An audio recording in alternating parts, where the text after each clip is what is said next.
नमस्कार दोस्तों, स्वागत है आप सभी का आपके अपने YouTube चैनल में। दोस्तों, आज से मैं आपके लिए SSC GD previous year question paper की सीरीज़ स्टार्ट कर रहा हूं, जिसमें मैं आपके डेली हिंदी के क्वेश्चन लेके आऊंगा जो आपके ओरिजिनल क्वेश्चन पेपर हैं प्रीवियस ईयर के 2023 और 24 में जो आपके एग्ज़ाम हुए हैं उनके ओरिजिनल क्वेश्चन पेपर आज मैं आपके यहाँ पर आपके सामने लेकर आऊँगा डेली।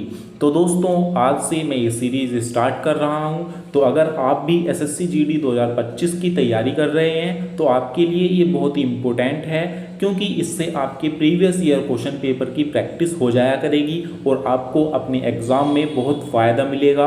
आपको ये भी पता चलेगा कि जो एसएससी जीडी है वो किस लेवल के क्वेश्चन पूछती है, कहाँ से क्वेश्चन आपके पूछे जाते हैं, किन किन टॉपिक से किस तरह के क्वेश्चन बनते हैं। तो आपको सभी चीज़ों की प्रैक्टिस हो जाएगी। इसीलिए आप ये जो सीरीज़ है 20 क्वेश्चन की, यहाँ पर मैं हिंदी के क्वेश्चन डेली लेके आऊँगा, तो इसको आपको डेली देखना है और डेली रिवाइज करना है। तो चलिए साथियों, बिना टाइम वेस्ट किए यहाँ पर मैं इस सीरीज़ को आज से स्टार्ट कर देता हूँ। दोस्तों, आज की सीरीज़ है हिंदी की।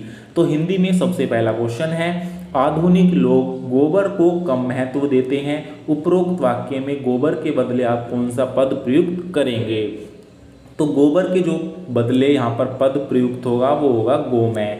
क्वेश्चन नंबर 1 का जो यहाँ पर आंसर नंबर 4 हो जाएगा। दोस्तों, ये जो सीरीज़ है, आज का ये जो क्वेश्चन पेपर है ये 1 फरवरी का है, 1 फरवरी की पहली शिफ्ट का। इस चीज़ का आपको ध्यान रखना है। तो 1 फरवरी की पहली शिफ्ट का जो क्वेश्चन पेपर है वो मैं आपके सामने लेकर आया हूँ। तो इसका जो राइट आंसर हो जाएगा वो गोमय है। दोस्तों, यहाँ पर क्वेश्चन नंबर 2 है। क्वेश्चन नंबर 2 है, सुजय राघव को पुस्तक दिया। तो ये अशुद्ध वाक्य है, इसका शुद्ध वाक्य क्या बनेगा? सुजय ने राघव को पुस्तक दिया, सुजय ने राघव को पुस्तक दी, सुजय राघव की पुस्तक दिया या सुजय राघव की पुस्तक दी। तो इसका जो राइट आंसर हो जाएगा वो हो जाएगा दूसरे नंबर का, सुजय ने राघव को पुस्तक दी। ये राइट हो जाएगा। नंबर 3 क्वेश्चन है, यहाँ पर देख लेते हैं। निम्नलिखित वाक्यांश के लिए एक शब्द क्या होगा? तो अनेक शब्दों के लिए एक शब्द देखना है। यहाँ पर है, जो इच्छा के अधीन है उसको क्या कहेंगे? उसको कहते हैं दोस्तों ऐच्छिक, जो इच्छा के अधीन होता है। दोस्तों, क्वेश्चन नंबर 4 यहाँ पर है, इसको हम देख लेते हैं। हमारे गांव में पीपल के सप्त पेड़ हैं। तो इसमें जो रेखांकित शब्द है इसका क्या अर्थ है? यहाँ पर एक अर्थ ही यहाँ पर सही अर्थ बताना है। तो सप्त 10, तो शब्द का दोस्तों यहाँ पर राइट होता है शापित। शब्द का मतलब होता है शापित और दूसरे शब्द का मतलब होता है सात। तो शापित 7 यहाँ पर राइट हो जाएगा। दोस्तों, यहाँ पर क्वेश्चन नंबर 5 देख लेते हैं। क्वेश्चन नंबर 5 है, निम्नलिखित में से अनेकार्थी शब्द कौन सा है? अनेकार्थी शब्द मतलब जिस शब्द के कई अर्थ निकलते हों। तो दोस्तों, एक तो मुद्रा का मतलब होता है आसन, तुम कौन सी मुद्रा में बैठे हो?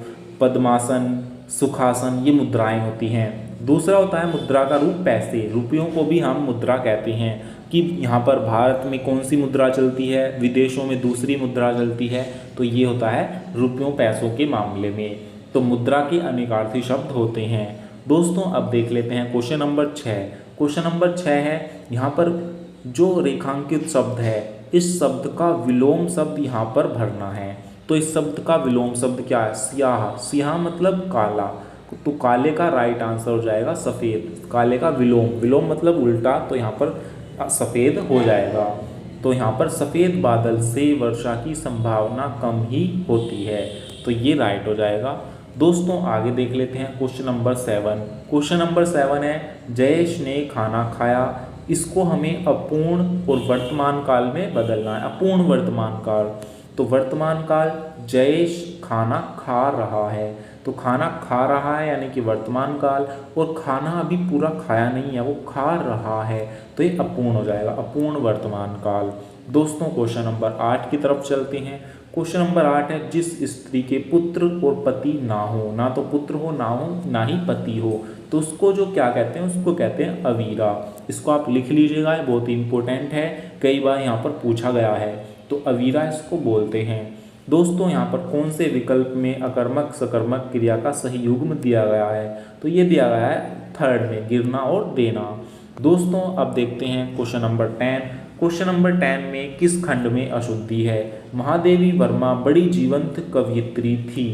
तो दोस्तों इसमें जो त्रुटि है वो कवियत्री में है, क्योंकि दोस्तों इसकी जो स्पेलिंग है वो गलत है, तो कवियत्री की ये स्पेलिंग नहीं होती है।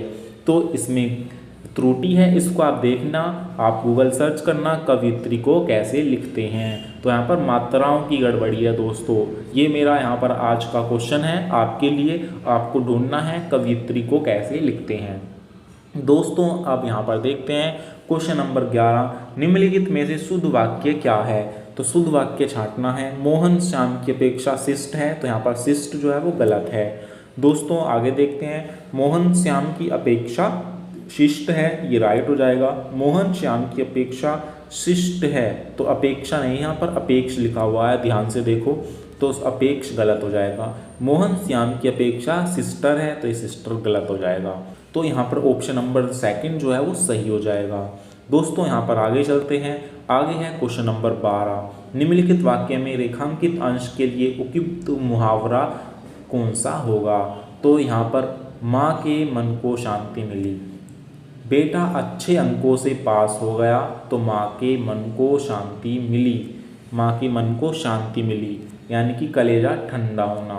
तो माँ के मन को शांति मिली मतलब कलेजा ठंडा हो गया। कली खिलना, कलम तोड़ना, कांटा दूर होना, इनमें से कुछ भी नहीं होगा। ऑप्शन नंबर 1 इसका राइट आंसर हो जाएगा। क्वेश्चन नंबर 13 देख लेते हैं, सुंदरी के लिए पर्याय शब्द निम्नलिखित में से क्या होगा। पर्याय मतलब पर्यायवाची यानी कि इसके सेम। सुंदरी का जो यहाँ पर पर्यायवाची होगा वो सुदर्शा होगा, सॉरी सुदर्शना, सुदर्शना राइट हो जाएगा। दोस्तों क्वेश्चन नंबर 14 की तरफ चलते हैं, बरसात के 4 महीने, इसके लिए एक शब्द क्या होगा। तो बरसात के 4 महीने चौमासा। तो दोस्तों चौमासा आपने भी सुना होगा अगर आप गांव के होंगे कि दोस्तों बरसात आ गई, अब चौमासा लग चुका है, यानी कि 4 मास जो बरसात के 4 महीने होते हैं उसको बोलते हैं चौमासा। दोस्तों क्वेश्चन नंबर 15 देख लेते हैं, रीता ने समीर के स्वभाव के बारे में जो बात कही है वह डैश आने सही है। कितने आने सही है, 4 आने, 8 आने, 12 आने या 16 आने। तो दोस्तों ये कहावत है, इस मतलब मुहावरा है, इस मुहावरे को पूरा करना है। तो 16 आने सही है, 16 आने बोला जाता है, तो ये राइट याद रखना, 16 आने सही है। दोस्तों आगे बात करते हैं, अब दोस्तों यहाँ पर ये रिक्त स्थान आ गए, तो पहले स्थान में आपका क्या होगा, इसको आपको पढ़ना है। भारत कृषि प्रधान देश है, तो क्या है, कृषि प्रधान देश है, तो देश राइट हो जाएगा। दूसरा दोस्तों दूसरे में क्या आएगा, यहाँ की अधिकांश जनता डैश करती है, क्या करती है, यहाँ की अधिकांश जनता खेती करती है, सभी को पता है। तो कितने आसान सा यहाँ पर पूछा गया है दोस्तों ये जो रिक्त स्थान है। तीसरे में क्या आएगा, तीसरे में देख लेते हैं, कृषि ही उसकी जीविका का साधन है और यही व्यवसाय है।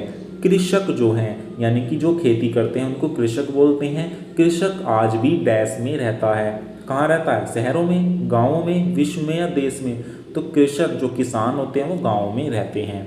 यद्यपि कुछ दशकों से यह दिखाई दे रहा है कि भारत का किसान अपना व्यवसाय छोड़कर डैश की ओर भाग रहा है। तो यहाँ पर चौथे में क्या आएगा, डैश की ओर भाग रहा है मतलब शहरों की ओर भाग रहा है, तो इसमें चौथे में शहरों आएगा। पाँचवा दो यानी कि पाँचवा खालिस्तान यानी कि आज का क्वेश्चन नंबर 20वां। दोस्तों यहाँ पर इसको पढ़ना है, कहाँ की ओर भाग रहा है, शहर की ओर भाग रहा है। फिर भी नगर और गांवों के बीच की भूमि पर आज भी डैश होती है, क्या होती है, खेती होती है। तो दोस्तों ये था हिंदी का, यहाँ पर 5 क्वेश्चन इसके जरूर पूछे जाते हैं और ये बहुत ही आसान रहते हैं, केवल आपको इसमें पढ़ने की देर होती है।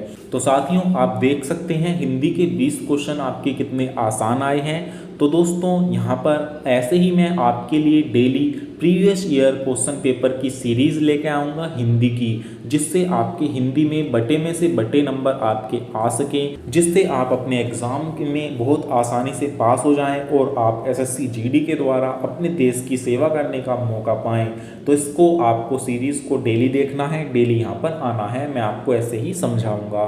तो फिर मिलेंगे कल ऐसी ही नई वीडियो के साथ, तब तक के लिए जय हिंद, जय भारत।